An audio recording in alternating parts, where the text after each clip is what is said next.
Jadi bahan dielektrikum di dalam pengaruh medan listrik itu dapat dipandang seolah-olah sebagai ruang hampa yang berisi gugusan mikroskopis dipol-dipol listrik. Masing-masing terdiri dari muatan positif dan negatif yang titik pusatnya tidak selokasi. Lalu muatan-muatan positif dan negatif yang berpasangan tadi bukanlah muatan bebas. Tidak berkontribusi menghasilkan arus konduksi, melainkan dipertahankan di tempat oleh gaya Coulomb atomik dan molekular dan hanya dapat sedikit bergeser akibat adanya medan eksternal. Nah, di sini aja udah kelihatan ya perbedaan antara bahan dielektrikum dengan bahan konduktor. Kalau di konduktor, muatan-muatan yang ada di bahan tersebut adalah muatan bebas. Jadi dia bisa berpindah, bisa mengalir, akhirnya menjadi arus gitu ya. Nah, kalau di bahan dielektrikum, muatan-muatan tersebut bukan muatan bebas dan tidak berkontribusi menghasilkan arus konduksi. Bagaimana kok muatan tersebut tidak bisa bebas? Bagaimana muatan tersebut terikat? Itu karena adanya gaya Coulomb atomik. Jadi gaya Coulomb yang berasal dari atom bahan dielektrikum itu sendiri. Kalaupun misal bergeser, itu hanya dapat bergeser akibat adanya medan eksternal. Nah, pergeseran tadi itu menyebabkan dipol-dipol listrik yang awalnya titik pusatnya tidak selokasi menjadi selokasi. Nanti akan saya jelaskan lagi. Nah, muatan-muatan yang ada di dalam bahan dielektrikum itu disebut sebagai muatan terikat atau bound charge. Ya, jadi nanti kita akan mengenal dua macam muatan di sini, yaitu muatan bebas dan muatan terikat. Yang tentu saja muatan terikat itu berbeda dengan muatan bebas ya, kebalikannya. Yang mana kalau muatan bebas itu akan menentukan nilai konduktivitas dari suatu bahan kalau di bahan konduktor. Nah, muatan-muatan terikat tersebut dapat dipandang sebagai sumber lain medan elektrostatis. Jadi bukan berarti karena muatannya terikat, muatannya tidak mengalir, maka tidak akan bisa menghasilkan medan. Bisa ya. Nah, nanti kita akan membahas bahan dielektrikum, membahas sedikit aja ya, mulai dari polarisasi. Kita akan mendapat mendapat rumus baru berupa rumus dari polarisasi. Ini merupakan vektor. Lalu ada permitivitas atau epsilon ya, dan permitivitas relatif. Selama ini kan kita mengenalnya epsilonnya epsilon 0 ya, permitivitas dalam ruang hampa, yang mana ini sudah ada nilainya kan. Nah, tapi karena kita tidak lagi hanya membahas di ruang hampa, kita membahas suatu bahan, maka kita tidak bisa lagi memakai epsilon 0. Kita harus mempertimbangkan permitivitas relatif dari bahan tersebut. Permitivitas relatif itu tiap bahan berbeda. Jadi misal bahan dielektrikum satu dengan bahan dielektrikum lain, dia memiliki permitivitas relatif yang berbeda. Nah, pada akhirnya nanti kita akan memperoleh hubungan kuantitatif ya, rumus dari besaran-besaran tersebut. Nah, jadi diawali dari definisi polarisasi, nanti akan diakhiri dengan kita memperoleh persamaan baru hubungan antara epsilon 0, epsilon relatif sehingga menghasilkan permitivitas dari bahan tersebut. Ya. Yang mana nanti kita justru akan mengeliminasi P ini, polarisasi ini sudah tidak ada lagi di rumus karena sudah diwakili dengan hubungan antara epsilon R dan epsilon 0 gitu. Makanya mungkin tidak akan saya bahas penurunan rumusnya ya. Kita akan langsung ke bagaimana langkah-langkah untuk memperoleh rumusnya sampai akhirnya memperoleh hubungan akhir. Hubungan atau persamaan kuantitatif dari besaran-besaran yang ada di bahan dielektrikum. Lalu karakteristik umum yang dimiliki semua bahan dielektrikum, baik berbentuk padat, cair, atau gas, dan apakah merupakan kristalin atau bukan, adalah kemampuannya untuk menyimpan energi listrik. Nah, ini ya. Jadi, seolah-olah mungkin bahan dielektrikum itu sama seperti isolator, ya kan? Muatannya tidak bisa mengalir. Dia bukan muatan bebas yang seperti di bahan konduktor, bukan. Jadi muatannya terikat, tidak bisa bergerak, ya, tidak bisa mengalir, sehingga seolah-olah dia terlihat seperti bahan isolator. Padahal di sini ada perbedaan yang mencolok dari kemampuan bahan dielektrikum terhadap bahan isolator. Kalau bahan dielektrikum dia dapat menyimpan energi listrik, ya. Jadi kelebihan dari bahan dielektrikum inilah yang nanti akan dimanfaatkan untuk berbagai aplikasi ya. Misalnya kapasitor, seperti yang kita tahu kapasitor dia dapat menyimpan energi listrik kan, gitu. Nah, bagaimana sih bahan dielektrikum itu dapat menyimpan energi? Penyimpanan energi di bahan dielektrikum itu terjadi akibat adanya pergeseran posisi dari muatan positif dan negatif akibat pengaruh medan eksternal relatif terhadap posisi akibat gaya molekular dan atomik normalnya. Jadi misal pada awalnya ada dipol-dipol listrik ya. Dipol kan pasangan. Ini bahan dielektrikum dia memiliki pasangan positif negatif, satu arahnya ke sini, satunya ke sini, acak dia. Tapi setiap muatannya berpasangan mengandung dipol-dipol. Nah, karena ada pengaruh medan eksternal, entah itu bisa medan listrik ataupun medan magnet. Nah, dipol-dipol yang awalnya acak ini akan menjadi beraturan. Satu positifnya ke sana semua gitu ya. Nah, kan seperti ini. Nah, akibatnya bahan tersebut akan terpolarisasi. Satunya positif, satunya negatif. Nah, karena adanya perbedaan polaritas ini, maka ada beda potensial ya kan. Nah, disitulah awalnya ada yang namanya tegangan di suatu kapasitor ya, tegangan mula. Itu ya karena bahan dielektrikum dapat menyimpan energi.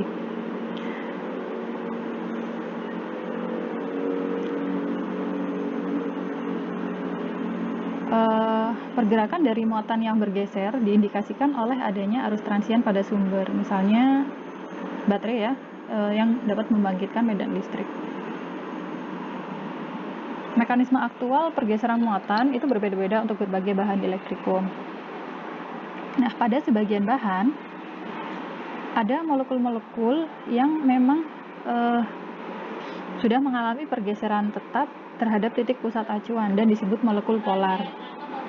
Jadi molekul polar itu memang dari sononya sudah terpolarisasi. Dalam bahan tersebut, setiap pasangan muatan positif negatif berlaku layaknya sebuah dipol listrik. Dalam keadaan normal, dipol-dipol ini memiliki orientasi yang acak di dalam bahan, namun medan eksternal sampai batas tertentu akan meluruskan orientasi dipol-dipol ke arah yang sama. Bahkan medan yang cukup kuat juga akan menambah pergeseran antara muatan positif dan negatif dari dipol alamiah tersebut. Jadi untuk sebagian bahan saja ya, itu ada yang namanya molekul polar. Dia sudah ada dipol-dipol alamiah dari bahan tersebut. Tapi ada juga bahan dielektrikum yang lain yang tidak memiliki molekul polar. Nah, itu kita sebut sebagai bahan dielektrikum dengan molekul nonpolar. Bahan tersebut tidak memiliki dipol-dipol alamiah. Nah, bagaimana bahan tersebut bisa membentuk dipol? Jadi, dia memerlukan medan listrik eksternal dulu, baru kemudian dipolnya akan diluruskan orientasinya menjadi searah medan.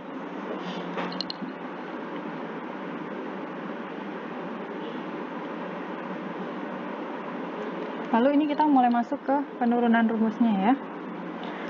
Jadi karena ada dipol, maka kita akan mengenal momen dipol. Ini ada di pembahasan tentang dipol, cuman waktu itu tidak saya jelaskan ya, tapi pada intinya persamaannya adalah P sama dengan Q kali D.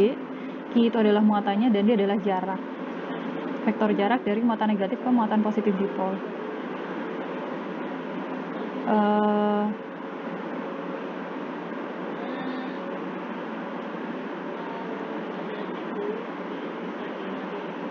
Lalu dari persamaan momen dipol tersebut diturunkan untuk menghasilkan persamaan polarisasi atau P.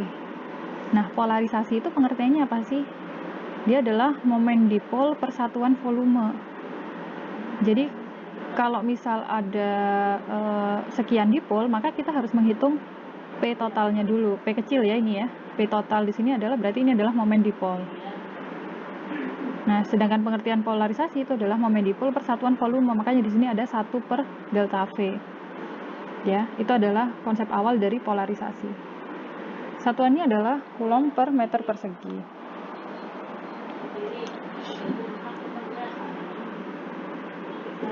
Nah, ini sebenarnya itu ya, penurunan rumusnya.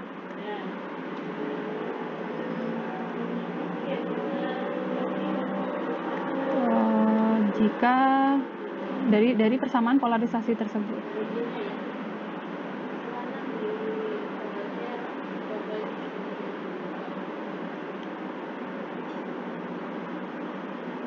Nah, pada akhirnya diperoleh rumus ya, ini bagaimana kita menghitung Qb. Qb itu adalah bound charge atau muatan terikat yang ada di dalam bahan dielektrikum. Itu dapat kita cari dengan dengan persamaan medan polarisasi tersebut dikalikan titik dengan ds. Integral permukaan tertutup P dot ds. Ada negatif di depannya ya. Nah, kalau diperhatikan persamaan ini ya itu mirip hukum Gauss, ya kan?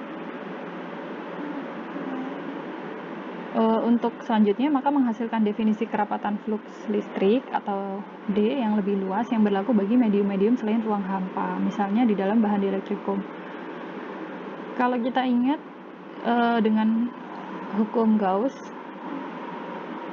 di mana epsilon 0 kali E itu sama dengan D, dan Qt sebagai muatan terkurung total, yaitu muatan terikat Qb ditambah muatan bebas Q. Ingat, untuk bahan dielektrikum kita tidak hanya memberikan pengertian Q itu adalah muatan ya, tapi di sini juga ada muatan terikat dan muatan bebas. Nah, Q saja itu adalah muatan bebas seperti yang kita bahas di materi-materi yang lalu.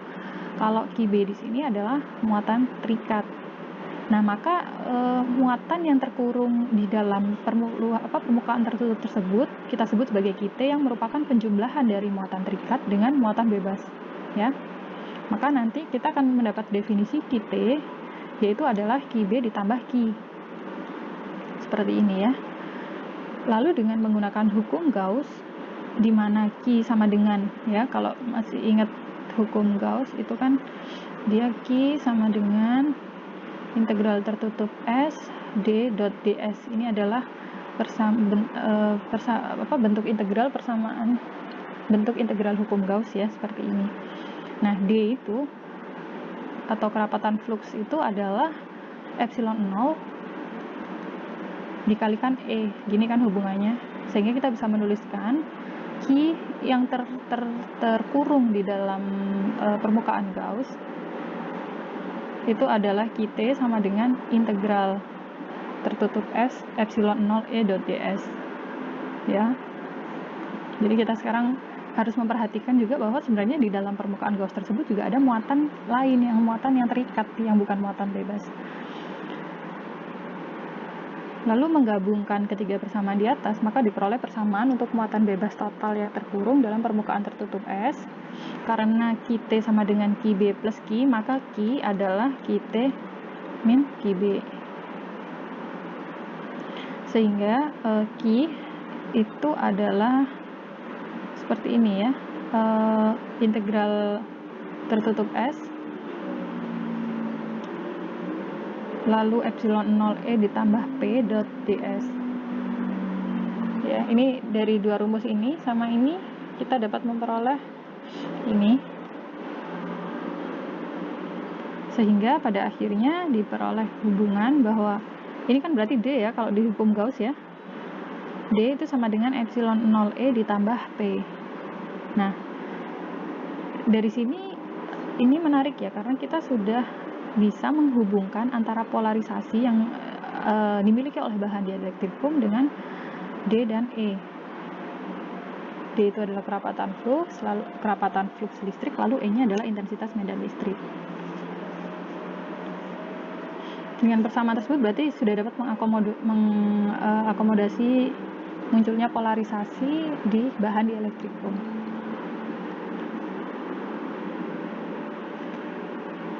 Maka dengan definisi D yang baru, hukum Gauss kembali dapat dituliskan seperti ini. Ini kan bentuk awal hukum Gaussnya seperti itu ya. Di mana Q adalah muatan bebas yang terkurung di dalam permukaan tertutup. Ingat kita ada 3 macam Q, yaitu Q total, Q saja yang nggak ada subskripnya ya. Lalu ada Qb. Qt ini adalah Q total, berarti penjumlahan antara Q ditambah Qb. Q saja ini dia adalah muatan bebas. Yang lalu-lalu yang kita pelajari dia adalah muatan bebas. maka kita dapat menuliskan masing-masing muatan tersebut yang dapat kita hubungkan dengan kerapatan muatan volume. Jadi kalau Q B dia adalah integral volume rho B ini adalah kerapatan muatan bebas ya dari suatu volume. Lalu Q itu adalah integral rho P dV. Saya rasa ini sudah persamaan yang sudah sering kita pakai dulu ya. Lalu ada QT yaitu integral volume rho T dV. Rho T ini adalah kerapatan muatan total ya.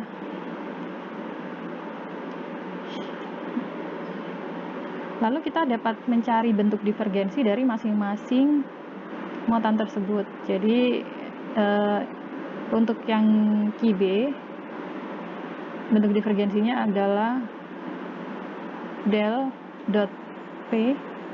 Jadi divergensi dari persamaan polarisasinya yaitu sama dengan min rho B.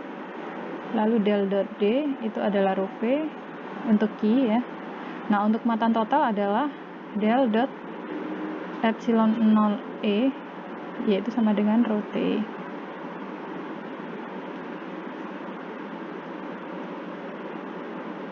Nah, hubungan antara intensitas medan listrik dan polarisasi itu tergantung pada jenis bahan dielektrikum yang digunakan. Di dalam perkuliahan medan elektromagnetik ini, pembahasan dibatasi pada bahan-bahan isotropik. Apa itu bahan isotropik? Bahan isotropik adalah bahan dielektrikum di mana hubungan antara E dan P-nya linier, sehingga keduanya selalu sejajar. Ini nanti akan mempermudah analisis penurunan rumus kita ya, karena E dan P-nya linier. Jadi dibatasinya hanya bahan dielektrikum yang isotropik. Nah, hubungan linear E dan P itu dapat dinyatakan sebagai P sama dengan CE epsilon 0E. Ini adalah suatu besaran baru ya, bukan suatu besaran, suatu konstanta baru, yaitu CE adalah sebuah besaran tanpa satuan yang disebut sebagai suseptibilitas listrik bahan dielektrikum. Ini terbatas untuk bahan isotropik ya, yaitu bahan yang memiliki hubungan antara E dan P itu linear. Nah, dengan menggunakan hubungan itu, maka D dapat dituliskan menjadi D sama dengan epsilon 0E ditambah P, di mana P itu adalah ini ya, CE epsilon 0E, sehingga kita bisa menuliskannya seperti ini. Lalu ini kita kelompokkan secara matematis biasa ya, maka diperoleh persamaan akhirnya adalah ini. Nah, bagian yang di dalam kurung itu didefinisikan sebagai besaran yang juga tanpa satuan, yang kita sebut sebagai epsilon R atau permitivitas relatif, atau disebut juga konstanta dielektrikum. Jadi kalau ada yang mungkin ada di referensi lain, di buku lain menyebutkan tentang konstanta dielektrikum, itu berarti dia sebenarnya maksudnya adalah permitivitas relatif atau epsilon R dari bahan dielektrikum yang digunakan. Nah, jadi ini itu adalah epsilon R ya. Sehingga rumus akhirnya diperoleh D sama dengan epsilon 0 kali epsilon R dikalikan E. Epsilon 0 dikali epsilon R itu adalah E, permitivitas ya. Permitivitas dari suatu bahan yang memiliki satuan sama dengan satuan epsilon 0, yaitu farad per meter. Oke, jadi epsilon R itu nggak ada satuannya ya, tapi kalau epsilon 0 ada, sehingga epsilon di sini, permitivitas bahannya itu memiliki satuan yang sama dengan epsilon 0. Nah, karena P itu sudah terwakilkan ya, P kan awalnya dari sini ada P nih, lalu ternyata P itu bisa didefinisikan seperti ini, sehingga akan menghasilkan persamaan seperti ini, di mana akhirnya akan bisa ditulis seperti ini ya, sehingga P sendiri sudah terwakilkan dengan adanya epsilon R itu. Itu kenapa di akhir tidak ada lagi persamaan P ya kan. Oke, itu tadi untuk inti dari pembahasan tentang bahan dielektrikum, di mana pada akhirnya adalah seperti ini ya. Kita memperoleh hubungan antara permitivitas bahan dengan permitivitas relatif atau konstanta dielektrikum. Jadi kalau kita bicara tentang bahan di elektrikum, kita ubah mindsetnya ya. D bukan lagi hanya epsilon 0 dikalikan E, tapi ada epsilon R-nya. Ini bisa dibolak-balik. Jadi ada epsilon R-nya. Nah, permitivitas relatif dari suatu bahan di elektrikum itu berbeda-beda ya. Jadi biasanya sudah diketahui kalau di soal sudah diketahui, dituliskan epsilon R-nya itu berapa. Nah, persamaan yang tadi itu khususan untuk bahan di elektrikum yang isotropik. Jadi yang hubungan antara E dan D-nya itu linear. E dan P-nya linear ya. Polaritas dan intensitas medan listriknya linear. Tapi kalau di bahan di elektrikum anisotropik, parameter suseptibilitas dan permitivitas itu tidak dapat dijelaskan dengan sederhana, melainkan setiap komponen dari D merupakan fungsi dari setiap komponen E, sehingga hubungannya harus dituliskan dalam persamaan berikut. Jadi akan lebih rumit lagi kalau bahannya anisotropik ya. Nah, untuk bahan-bahan ini dari persamaan tersebut itu D, E, dan P itu tidak sejajar, tidak linear, sehingga persamaan ini tetap berlaku, tapi hubungan antara D sama dengan epsilon dikalikan E itu diinterpretasikan sebagai persamaan matriks. Jadi akan lebih rumit lagi karena jadi masing-masing epsilon ini nanti ya, itu kita masukkan sebagai matriks karena tidak lagi linear. Tapi kita harus melihat nilai-nilai epsilon dari setiap komponen arahnya ya. Seperti ini. Nah, ini tinggal dimasukkan ke matriks, tapi kita tidak membahas itu di sini ya. Jadi cuman kita batasi hanya di bahan isotropik aja, dimana ya berlaku persamaan ini gitu ya, nggak usah pakai matriks, tapi sudah cukup pakai suatu nilai linear ya. Oke, lalu sebagai rangkuman pembahasan, hubungan D dan E untuk kasus yang melibatkan bahan di elektrikum adalah seperti ini ya. Ini rangkumannya. D sama dengan epsilon dikalikan E, di mana epsilon itu adalah epsilon 0 dikalikan epsilon R. Lalu kerapatan flux listrik tetap dikaitkan dengan muatan bebas melalui hukum Gauss, di mana divergensi D, del dot D itu kan divergensi ya, itu adalah rho V.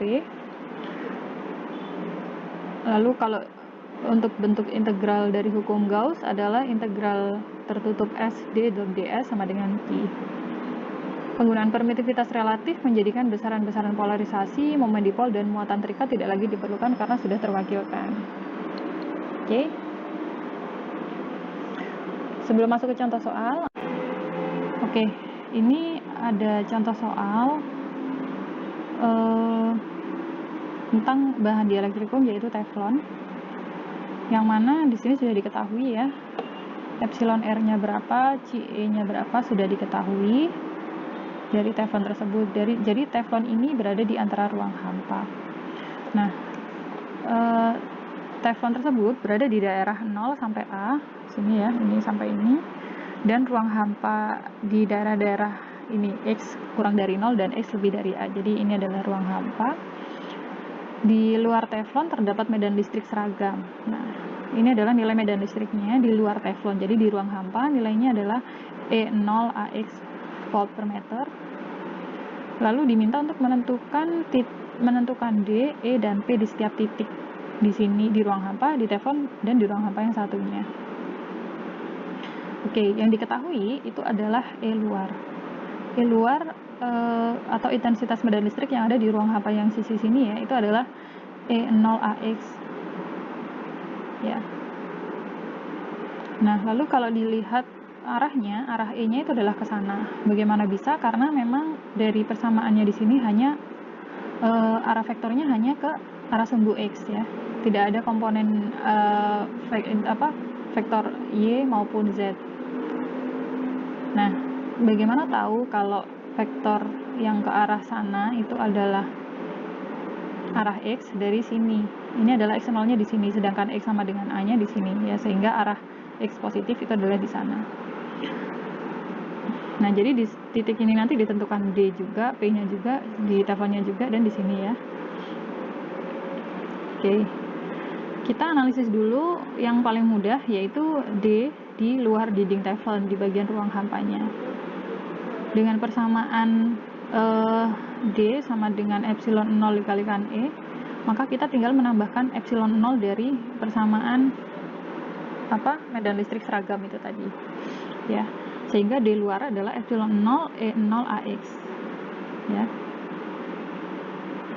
Nah, nilai D dan E di ruang hampa yang sisi X lebih dari A di sini itu juga nilainya sama, ya, karena sama-sama di ruang hampa.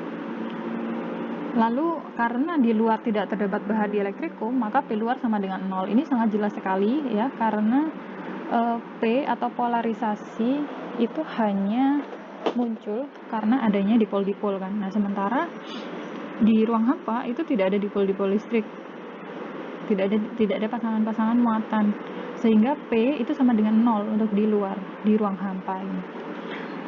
P-nya ada di mana? Ada di bagian bahan dielektrikumnya, yaitu di teflonnya. Lalu menggunakan persamaan-persamaan sebelumnya di dalam bahan teflon diperoleh. Nah, diperoleh D dalam itu sama dengan epsilon dikalikan E dalam, ya kan? Ini kan hubungan antara D dan E, ya. D sama dengan epsilon kali E. Nah, sehingga D di dalam itu sama dengan epsilon kalikan E di dalam, di mana epsilon karena kita sudah bicaranya di bahan dielektrikum, epsilon di sini adalah epsilon R dikalikan epsilon 0, ya. Epsilon R-nya diketahui, yaitu 2,1, sehingga kita bisa menuliskan D di dalam itu adalah 2,1 kali epsilon 0 dikalikan E. Lalu P-nya dari rumus yang sudah kita bahas sebelumnya, P itu adalah CE epsilon 0 dikalikan E, kan, sehingga P dalam itu sama dengan CE kalikan epsilon 0 dikalikan E dalam, yaitu 1,1 kali epsilon 0 E dalam. Nah, dari sini kita sudah tahu nih persamaan D sama P, tapi masih masih membutuhkan nilai E dalam, ya kan? Nah, E dalam itu apa? Nah, E dalam di sini bagaimana kita bisa memperolehnya? Kita harus mengetahui hubungan antara medan eksternal dengan medan di dalam bahan, ya, kan belum dibahas, itu akan dibahas setelah ini. Jadi apakah E dalam ternyata sama dengan E luar atau bagaimana, itu nanti akan kita bahas. Ini hubungannya dengan kondisi batas untuk bahan dielektrikum. Jadi tidak hanya bahan konduktor yang memiliki kondisi batas, tapi bahan dielektrikum juga memiliki kondisi batas, ya, atau boundary condition. Kalau di beberapa buku ada yang menyebut boundary condition, dan ini adalah kondisi-kondisi yang harus kita ketahui dari setiap bahan. Contohnya ini, ya, ini adalah boundary condition jika bahan antara dua bahan, antara bahan dielektrikum dan bahan dielektrikum yang lain. Jadi dielektrikum 1 dan dielektrikum 2 ini berbeda bahan, ya, sehingga epsilonnya pun akan berbeda. Nah, apa saja kondisi batas untuk bahan dielektrikum ideal? Pada intinya kita akan menganalisis dari dua arah, yaitu arah tangensial dan arah normal. Semoga masih ingat, ya. Jadi kalau arah tangensial itu dia arahnya arah yang sejajar dengan permukaan. Kalau arah normal itu adalah arah yang tegak lurus dari permukaan. Nah, mungkin ini akan saya skip, tapi untuk arah pada akhirnya pada arah tangensial, ya, ini perlu diingat bahwa untuk arah tangensial, arah yang sejajar permukaan, nilai E antara bahan dielektrikum 1 dan bahan dielektrikum 2 itu akan sama pada arah tangensial, ya. Jadi kalau misal diketahui pada bahan dielektrikum 1 E tangensialnya adalah sekian, berapakah E tangensial di bahan dielektrikum 2? Nilainya akan sama. Jadi itu akan mempermudah analisis kita selanjutnya. Oke. Lalu kalau di arah tangensial itu tidak sama dengan E arah tangensial tadi. Kalau E arah tangensial kan sama, ya. Kalau di arah tangensial dia tergantung dari jenis dari permitivitas permitivitas relatif dari bahan dielektrikum tersebut. Jadi di bahan dielektrikum 1 dia memiliki permitivitas epsilon 1, bahan dielektrikum 2 memiliki permitivitas epsilon 2. Ya, sehingga hubungannya seperti ini. Ya. Jadi ini kalau pada arah normalnya ini dan ini itu hubungannya adalah tergantung dari nilai permitivitasnya. Lalu untuk arah normal kita menganalisisnya menggunakan penerapan hukum Gauss ya pada permukaan tertutup pakai silinder seperti ini. Sehingga diperoleh D arah normal 1 dikurangi D arah normal 2 itu sama dengan rho S. Ini untuk arah normal ya. Lalu di sini tadi untuk arah normal kan diperolehnya seperti ini ya, dimana kita akan mempertimbangkan rho S. Rho S itu adalah kerapatan muatan permukaan ya kan. Tapi untuk bahan dielektrikum ideal itu tidak ada yang namanya kerapatan muatan permukaan. Oleh karena itu disimpulkan bahwa rho S pada permukaan perbatasan adalah 0. Sehingga persamaan tadi yang awalnya dN1 dikurang dN2 sama dengan rho S itu menjadi dN1 sama dengan dN2. Atau komponen normal D adalah kontinu di perbatasan dielektrikum, sedangkan komponen E itu diskontinu. Jadi pada arah normal E-nya itu adalah seperti ini ya.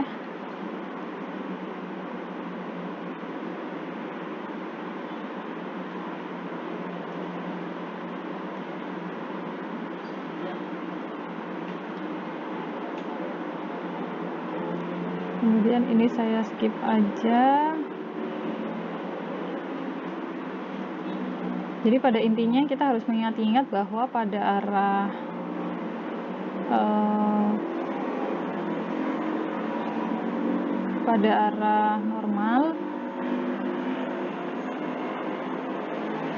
normal D itu kontinu sedangkan E diskontinu, sedangkan pada arah tangensial E nya kontinu, D nya diskontinu. Maksudnya kontinu itu dia nilainya sama ya, itu yang perlu kita ingat. Tadi mana ya, nah ini ya, ini berarti dia adalah pada arah normal D nya kontinu, nilainya sama. Sedangkan sebaliknya D di arah tangensial dia nilainya tidak sama, tergantung dari epsilon 1 sama epsilon 2 nya ya. Sedangkan untuk arah normal E nya itu dia diskontinu, tergantung dari nilai E2 dan E1 nya. Sedangkan pada arah tangensial D nya yang diskontinu, E nya kontinu ya, jadi E1 sama dengan E2. Jadi dari pengertian itu tadi kita dapat menyelesaikan soal yang tadi ya. Tadi kan masih gantung tuh jawabannya, masih belum ketemu epsilon E nya berapa ya, E di dalam teflonnya.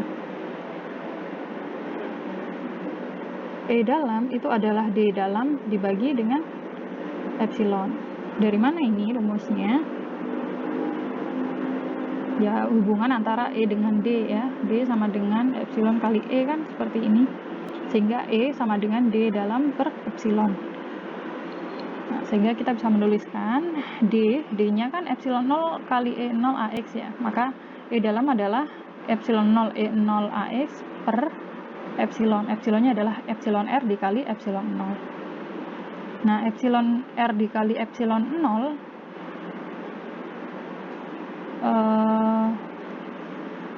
ini epsilon 0 nya dicoret ya, berarti sisa E0 AX per ER per epsilon R, sehingga menghasilkan persamaan E0 AX per 2,1 atau 0,476 epsilon 0 AX. Kemudian D di dalam itu adalah epsilon 0 E dalam ditambah P dalam. Ini adalah rumus kalau di bahan dielektrik tadi ya. Sehingga P dalam itu adalah D dalam dikurang epsilon 0 E dalam. Kemudian P dalam itu menghasilkan seperti ini ya. Ini adalah E dalam. Ini apa nih? D dalam ya. D dikurang dengan E dalam dikali epsilon 0, sehingga dihasilkan P dalamnya adalah 0,524 epsilon 0 E0 AX. Nah, jadi ini adalah hasil dari pembahasannya. Untuk di dalam adalah ini ya. Ini berarti ini yang di dalam, yang di bahan teflon ya. Di dalamnya sudah diperoleh, E dalamnya juga, dan P dalamnya juga. Tergantung dari nilai E0-nya di ini berapa, dari E luar itu berapa, dia akan mempengaruhi nilai besaran-besaran yang ada di bahan tersebut. Oke, ada pertanyaan?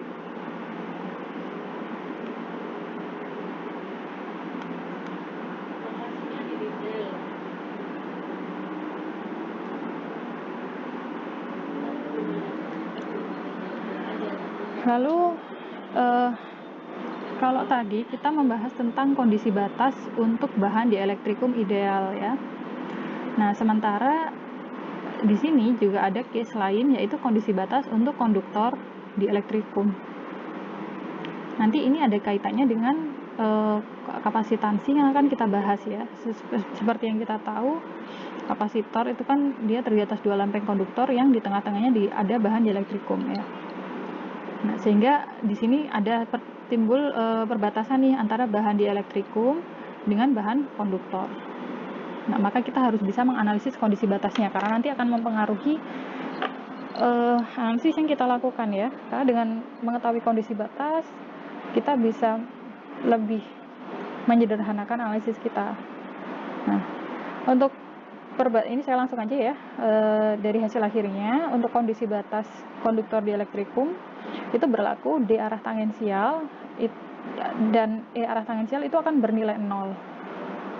Sedangkan yang memiliki nilai itu hanya pada arah normal, yaitu D normal itu sama dengan epsilon dikali E normal, yang mana nilainya akan sama dengan rho S. Rho S adalah kerapatan muatan permukaan.